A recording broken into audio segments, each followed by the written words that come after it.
3, 6, 9, 12, extra 111 என்ற கூட்டுத்தொடர் வரிசையில் உள்ள உறுப்புகளின் எண்ணிக்கை என்னென்னு கேட்டிருக்காங்க. சரிங்களா, இங்கே வந்து அரித்மெட்டிக் ப்ராக்ரஸ் தான் கொடுத்துருக்காங்க. கூட்டுத்தொடர் வரிசையில் உள்ள உறுப்பு என்னென்னு கேட்டிருக்காங்க, எத்தனை உறுப்புகள் இருக்குன்னு கேட்டிருக்காங்க. சரிங்களா, இதில் முதல் உறுப்பு நம்ம என்னென்னு எடுத்துக்கணும், 3ன்னு எடுத்துக்கணுமா.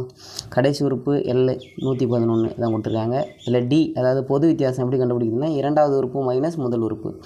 6ல் 3 கழிச்சோன்னா என்ன வரும், 3ன்னு கழிச்சிடும். சரிங்களா, இதுதான் அந்த ஃபார்முலா. எத்தனை உறுப்புகளுக்கான சூத்திரம் என்னென்னா L - A/D + 1. சரிங்களா, இப்போ n = என்னென்னா Lக்கு 111 மைனஸ் 3 / Dயும் 3 தான் + 1. சரிங்களா, 111ல் 3 கழிச்சோன்னா 108ன்னு வந்துடும். /3 + 1.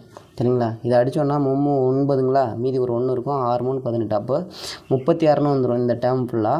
ப்ளஸ் 1 இருக்கு இல்லையா, அது சேர்த்துங்க. இப்போ n = 36 1 37. சரிங்களா, இப்போ எத்தனை உறுப்புகள் அப்படின்னு கேட்டோம்னா, அதாவது 3 6 9 12 இதேமாரி எத்தனை உறுப்பு அதில் இருக்குது, மொத்தமான 37 உறுப்பு இருக்குது. சரிங்களா, இதுலேயே மொத்தமாக 3 ஃபார்முலா தாங்க இந்த கூட்டுத்தொடரில் இருக்கும். ஃபஸ்ட்டு வந்து எத்தனையாவது உறுப்புக்கான ஃபார்முலானா Tn = A + n - 1 × D. சரிங்களா, இது வந்து எத்தனையாவது உறுப்புக்கான.